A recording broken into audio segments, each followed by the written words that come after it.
Good morning. I learned to ski when I was about 13.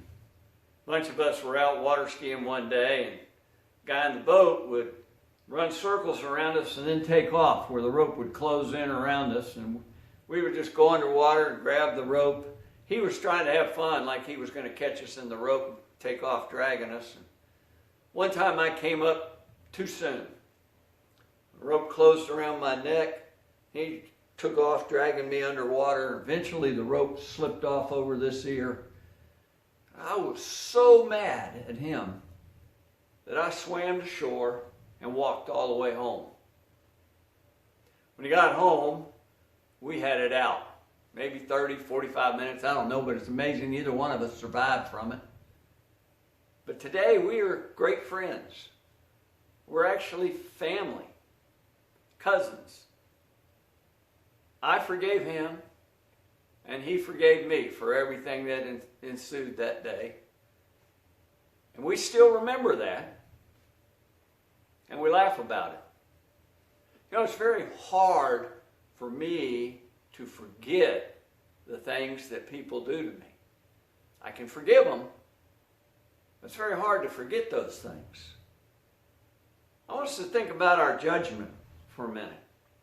When we go to judgment, wouldn't it be great to walk in there with just a completely clean slate, where there's nothing on this side of the ledger, and on the other side of the ledger, it just says, I belong to Christ. This morning I want to read two scriptures, actually three.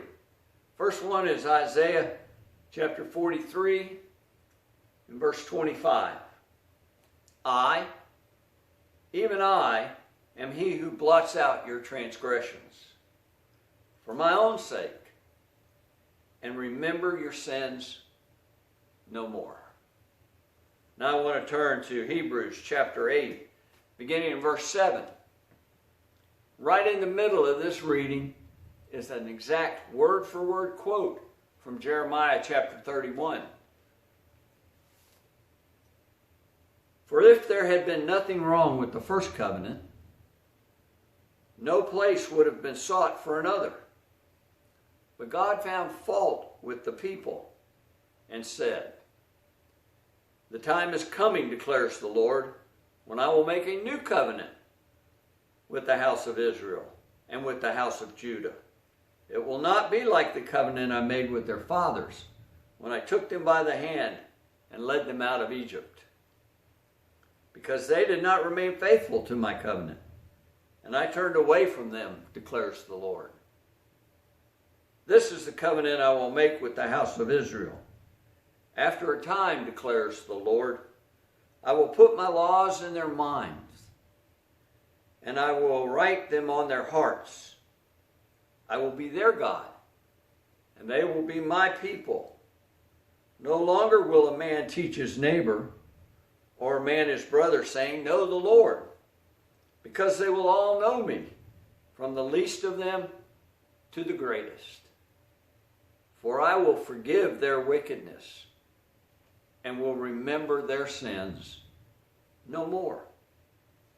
By calling this covenant new, he has made the first one obsolete, and what is obsolete and aging will soon disappear. Be safe. Stay well out there.